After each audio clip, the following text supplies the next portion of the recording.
अस्सलामुअलैकुम। मैं अपने चैनल पे आप सबको वेलकम करती हूँ। आज के इस वीडियो में हम स्टार्ट करने वाले हैं गुड बाय मिस्टर चिप्स का चैप्टर नंबर 7। तो टाइम वेस्ट किए बगैर अपनी वीडियो को स्टार्ट करते हैं। तो सबसे पहले हम इस चैप्टर की आउटलाइन देख लेते हैं। बेसिकली इस चैप्टर में हम देखेंगे कैथरीन की कुछ मेमोरीज, ब्रुकफिल्ड स्कूल की कुछ मेमोरीज देखेंगे, डंस्टर और ओगिल्वी कौन थे, उनके दरमियान क्या सीन हुआ, हम वो देखेंगे। और लास्ट में हम देखेंगे कि मिस्टर चिप्स की जितनी भी मेमोरीज थी कैथरीन से रिलेटेड, ब्रुकफिल्ड स्कूल से रिलेटेड, उन पे वो एक बुक क्यों नहीं लिख सके। ठीक है, हम वो रीज़न देखेंगे। तो अब हम इम्पोर्टेंट लाइंस के साथ इस चैप्टर को पढ़ना स्टार्ट करते हैं। तो चैप्टर का स्टार्ट होता है कैथरीन की कुछ मेमोरीज के साथ। मिस्टर चिप्स कैथरीन को याद कर रहे होते हैं और कुछ मेमोरीज हैं जिनको मैंने पॉइंट्स की फॉर्म में यहाँ पे लिख दिया है। हम one by one in memories को देखेंगे। फर्स्ट पे है Catherine scampering along the stone corridors. Scampering का मतलब होता है रनिंग। ठीक है, मिस्टर चिप्स को याद आता है कैसे कैथरीन इन स्टोन कॉरिडोर्स पे भाग रही होती थी। ठीक है, एक ये मेमोरी थी। Secondly, laughing beside him at some howler in an essay he was marking. Howler कहते हैं मिस्टेक को। ठीक है, कोई फनी ब्लंडर। जब मिस्टर चिप्स किसी बच्चे का ऐसे चेक कर रहे होते थे, उस पर कोई मिस्टेक होती थी, कोई फ़नी किस्म की मिस्टेक, तो कैथरीन उस मिस्टेक पे मिस्टर चिप्स के साथ कैसे हंसती थी। ठीक है, उनको ये याद आता है। थर्ड पे है टेकिंग द चेलो part in a Mozart trio for school concert. चेलो कहते हैं एक वायलिन की तरह एक म्यूज़िकल इंस्ट्रूमेंट होता है। ठीक है, और मोजार्ट एक म्यूज़िशियन था, ऑस्ट्रियन म्यूज़िशियन। ठीक है, मोजार्ट ट्रायो बेसिकली एक म्यूज़िकल कंपोजिशन है that was composed by Mozart. इसमें क्या होता है कि 3 म्यूज़िशियंस जो हैं वो हिस्सा लेते हैं। तो जब भी कोई स्कूल कंसर्ट होता था तो उसमें मोजार्ट ट्रायो में क्या करती थी, कैथरीन चेलो पार्ट लेती थी। ठीक है, फोर्थ पे है her cream arm sweeping over the brown sheen of the instrument. Sheen कहते हैं शाइन को, brown shine of the instrument. वो जो म्यूजिकल इंस्ट्रूमेंट कैथरीन प्ले कर रही होती थी उस पर उनका जो क्रीमी आर्म मतलब मिल्की आर्म, उनका जो वाइट कलर का ब्यूटीफुल सा आर्म था, उसकी मूवमेंट याद आती है उनको। उस इंस्ट्रूमेंट पे कैसे उनका जो बाजू था वो मूव कर रहा होता था, एक वो मेमोरी है। नेक्स्ट मिस्टर चिप्स को याद आता है Catherine furred and muffed for the December house matches. दिसंबर में शदीद सर्दी होती थी। हाउस मैचेस मतलब जो स्कूल में जो बच्चों के दरमियान जितने मैचेस होते थे उनको वो अटेंड करने जाती थी। तो उसके लिए वो क्या करती थी, अपने गर्म कपड़े पहनती थी और अपने आप को अच्छी तरह से कवर करती थी। फर्ड एंड मर्फ्ड मतलब गर्म कपड़े पहन के अच्छी तरह से अपने आप को कवर करती थी। एक वो इमेज मिस्टर चिप्स के माइंड में आते हैं। उसके बाद है Katherine at the garden party that followed speech day prize giving. मतलब स्कूल में जितने भी इवेंट्स होते थे और कैथरीन उनको अटेंड करती थी, तो वो सारे इवेंट्स और वो सारी कैथरीन की जो मेमोरीज हैं वो उनके माइंड में आती हैं। Katherine tendering her advice in any little problem that arose. छोटे से छोटा इशू भी जो होता था अगर, तो उसमें कैथरीन कैसे मिस्टर चिप्स को एडवाइस करती थी, नसीहत करती थी, मिस्टर चिप्स को वो याद आता है। इसी तरह से मिस्टर चिप्स को याद आता है कि जब वो बच्चों को पनिश करने लगते तो कैथरीन कैसे उनको एडवाइस करती कि उनके साथ पोलाइट बिहेवियर रखें। अब ये कुछ डायलॉग्स हैं कैथरीन के, ये आपको स्क्रीन पे नज़र आ रहे होंगे। Chips dear, I would let them off if I were you. Chips dear, अगर मैं आपकी जगह होती तो मैं इनको जाने देती। After all it's nothing very serious, और ये कोई सीरियस मैटर नहीं है जो बच्चों को पनिशमेंट दी जाए। ठीक है, तो इस पे मिस्टर चिप्स कहते हैं कि अगर मैं इनको अभी जाने देता हूँ तो मुझे डर है कि वो दोबारा से ऐसा करेंगे। तो इस पे कैथरीन कहती है try telling them that frankly and give them the chance. आप ये बात उनको फ्रैंकली समझाएं और उनको एक चांस दें, एक मौका दें। इसी तरह से मिस्टर चिप्स को कैथरीन का ये डायलॉग याद आता है, you know Chips, having all these hundreds of boys cooped up here is really an unnatural arrangement when you come to think about it. तो कैथरीन मिस्टर चिप्स से कहती है ये जो इतने ज़्यादा बॉयज़ हैं, hundreds of boys cooped up here, cooped up मतलब इम्प्रिजन्ड, इन केस, यानी कि जिनको कैद किया हुआ है यहाँ पर, it is really an unnatural arrangement. ये एक अननेचुरल अरेंजमेंट है, एबनॉर्मल अरेंजमेंट है when you come to think about it, अगर आप इसके बारे में सोचें तो। So that one anything does occur that ought to, तो इस सिचुएशन में अगर कोई चीज़ हो जाती है जो नहीं होनी चाहिए थी, don't you think it's a bit unfair, तो आपको नहीं लगता है कि बहुत अनफेयर होगा to come down on them. Come down on them मतलब इन बच्चों पे चढ़ाई करना, इनको पनिशमेंट देना। ठीक है, ये बहुत अनफेयर होगा, as if it were their own fault for being here, जैसे ये उनका अपना ही कसूर है कि वो यहाँ पर हैं। ठीक है, उनका अपनी ही गलती है। नेक्स्ट मैंने ये स्क्रीनशॉट ले लिया है, छोटे छोटे डायलॉग्स हैं कैथरीन और मिस्टर चिप्स के दरमियान में।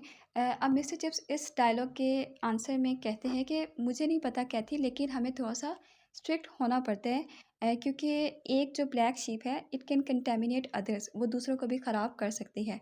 तो कैथरीन कहती है कि इस बच्चे को भी तो किसी ने ख़राब किया होगा, ऐसा ही हुआ होगा ना। तो मिस्टर चिप्स कहते हैं कि शायद हो सकता है लेकिन मैं कुछ कर नहीं सकता क्योंकि जो ब्रुकफिल्ड स्कूल है वो बहुत अच्छा स्कूल है, दूसरे स्कूल से बेहतर है। तो हमें इसके रेपुटेशन का ख़्याल रखना चाहिए, इसको ऐसे ही मेंटेन करके रखना चाहिए। तो कैथरीन कहती है तो फिर ये जो बच्चा है, ये लड़का, you are going to sack him. Sack का मतलब होता है एक्सपेल, तो क्या आप इसको एक्सपेल कर देंगे? तो मिस्टर चिप्स कहते हैं कि जो स्कूल का हेड है वो शायद इसको एक्सपेल कर दे जब मैं उसको बताऊँगा। तो कैथरीन कहती है कि आप हेड को बताएँगे? तो मिस्टर चिप्स कहते हैं आई एम अफ्रेड, ये मेरी ड्यूटी है तो मुझे बताना पड़ेगा। तो कैथरीन कहती है कि आपको नहीं लगता कि कुछ और सोचना चाहिए, इसको किसी तरह और तरह से डील करना चाहिए, आप इस लड़के से बात करें और पता करें कि ये सब कैसे हुआ मामला, और इस मामले के अलावा ये जो लड़का है, ये जो बच्चा है, क्या वो अच्छा बच्चा नहीं है? तो मिस्टर चिप्स कहते हैं कि हाँ, ये अच्छा बच्चा है। तो कैथरीन कहती है कि फिर आप इसके लिए कोई और तरीका निकालें। नेक्स्ट हम देखते हैं कि कैथरीन मिस्टर चिप्स को जब भी एडवाइस करती है, 10 में से कोई एक दफ़ा ऐसा होता था कि मिस्टर चिप्स अड़ जाते थे और कैथरीन की बात नहीं सुनते थे, उनकी जो नसीहत थी उस पे अमल नहीं करते। और ऐसे जो एक्सेप्शनल केसेस होते थे, उसमें से हाफ़ केसेस ऐसे होते थे जिसमें बाद में जाके मिस्टर चिप्स को रियलाइज़ होता था कि काश वो कैथरीन की बात सुन लेते। ठीक है? नेक्स्ट हम देखते हैं कि जब कैथरीन की डेथ हो जाती है, उनकी डेथ के बाद जब मिस्टर चिप्स किसी ऐसे शरारती बच्चे को देखते, तो उसको पनिशमेंट करने लगते, तो उनके माइंड में कैथरीन की मेमोरीज़ आती और वो सोचते कि अगर मेरी जगह कैथरीन होती तो वो क्या करती। ऐसा ही एक इंसिडेंट है कि एक बच्चे को वो पनिशमेंट देने लगते हैं, फिर उनको याद आता है कि कैथरीन अगर मेरी जगह होती तो वो इसको जाने देती, तो वो इस बच्चे को छोड़ देते हैं। अब ये लास्ट लाइन में आप देखें तो मिस्टर चिप्स कहते हैं, young ruffian, I am hang if I can think of any reason to let him off, but I will bet she would have done. मतलब वो कहते हैं ये जो यंग रफियन है, अगर मुझे फांसी हो जाए, अगर मुझे कोई भी रीज़न मिल जाए इसको छोड़ने की, मतलब इसको जाने दूँ, इसको पनिशमेंट ना दूँ, ऐसी कोई भी रीज़न मिल जाए तो मुझे फांसी हो जाए। लेकिन वो सोचते हैं कि मैं शर्त लगा सकता हूँ कि अगर मेरी जगह कैथरीन होती तो वो इस बच्चे को जाने देती। ठीक है? यहाँ पे ये पैराग्राफ एंड होते हैं। इसके बाद हमें बताया जाता है कि जो कैथरीन है वो सिर्फ लीनियंट बिहेवियर पे फोकस उसका नहीं था। अगर किसी बच्चे के साथ सख्ती करनी पड़ती तो वो वहाँ पे भी मिस्टर चिप्स को एडवाइस करती थी। कभी-कभी ऐसा होता था कि मिस्टर चिप्स किसी बच्चे को माफ़ करने वाले होते थे, छोड़ने जा रहे होते थे, तो कैथरीन उनसे कहती थी कि नहीं, आपको इसके साथ थोड़ा-सा स्ट्रिक्ट रहना चाहिए, इसको पनिशमेंट देनी चाहिए। अब ऐसा ही एक डायलॉग है, यहाँ पे आपको रेड कलर में नज़र आ रहा होगा, रेड कलर में मैंने इसको पॉइंट आउट किया है। Like his type Chips, he is too cocksure of himself, if he is looking for trouble I should certainly let him have it. अब ये एक और बच्चा है जिसको कैथरीन नापसंद करती है और मिस्टर चिप्स को कहते हैं कि he is too cocksure of himself. Cocksure मतलब बहुत ज़्यादा एरोगेंट, बहुत ज़्यादा प्राउडी। तो कैथरीन मिस्टर चिप्स से कहती है कि बहुत ज़्यादा अपने आप को लेकर एरोगेंट है। If he is looking for trouble, अगर वो खुद ही मुसीबत को इनवाइट करे तो मुझे उसको दे देनी चाहिए। नेक्स्ट मिस्टर चिप्स को डंस्टर और ओगिलवी का इंसिडेंट याद आता है कि ओगिलवी एक दफ़ा सिंगिंग प्रैक्टिस कर रहा था, तो डंस्टर क्या करता है कि उसका जो म्यूज़िकल इंस्ट्रूमेंट होता है उसके अंदर चूहा छोड़ देता है। तो ये एक बहुत फ़नी सा इंसिडेंट था, काफ़ी लोग इसको देखते हैं। तो मिस्टर चिप्स कहते हैं कि अगर अब हम उनकी लाइफ़ की बात करें तो जो डंस्टर था उसकी भी डेथ हो चुकी है, ठीक है? वो डूब के मर गया था, और ओगिलवी है उसकी भी डेथ हो गई है। लेकिन जितने लोगों ने भी ये इंसिडेंट देखा था, अब तक वो सब भूल चुके हैं, ठीक है? किसी के माइंड में भी वो डंस्टर और ओगिलवी का जो इंसिडेंट था वो याद नहीं है उनको।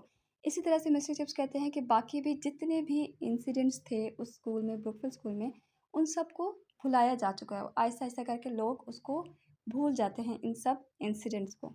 नेक्स्ट इसी पैराग्राफ में आगे देखेंगे तो छोटे-छोटे इंसिडेंट्स बताए हुए हैं कि ये ब्रुकफिल्ड में इंसिडेंट्स हुए थे और इन सबको भुला दिया गया, जैसे डंगस्टर और ओगिलवी का इंसिडेंट था, ठीक है? मैंने वो एक इंसिडेंट आपको मेंशन कर दिया, बाकी ये छोटे-छोटे हैं, ठीक है?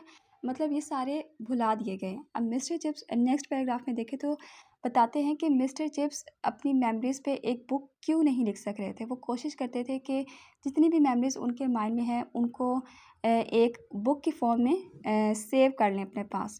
लेकिन जब भी वो लिखने बैठते थे तो उनको कोई ना कोई डिफ़िकल्टीज़ फ़ेस करनी पड़ती थी। अब वो डिफ़िकल्टीज़ क्या थी? फर्स्ट डिफ़िकल्टी वो ये थी कि जो राइटिंग थी, राइटिंग लिखना उनको हमेशा थका देता था, both mentally and physically. Mentally और फिज़िकली वो बहुत ज़्यादा थक जाते थे। सेकंड ये था कि उनकी जितनी भी मेमोरीज़ थी वो बहुत ज़्यादा फ़नी थी, बहुत अच्छी थी। लेकिन जब भी उनको वो लिखने बैठते थे तो उनका जो एक्चुअल फ्लेवर होता था ना उन मेमोरीज़ का, वो नहीं रहता था। मतलब कोई इंसिडेंट था जो बहुत फ़नी था, लेकिन जब वो लिखने बैठते थे तो वो इतना फ़नी नहीं लगता था। उसका जो एक फ्लेवर था, जो उस वक़्त उन्होंने उसको एक्सपीरियंस किया था, वैसा वो राइटिंग की फ़ॉर्म में नहीं आता था। तो सेकंड रीज़न ये थी। लेकिन फिर एंड पे बताते हैं कि मिस्टर चिप्स को वही मेमोरीज़ याद आ रही होती हैं और मिस्टर चिप्स सोचते हैं कि एक ना एक दिन वो इन मेमोरीज़ को बुक की फ़ॉर्म में ज़रूर लिखेंगे। और इसी के साथ हमारी वीडियो हो जाती है एंड। मिलते हैं नेक्स्ट वीडियो में, तब तक के लिए अल्लाह हाफ़िज़।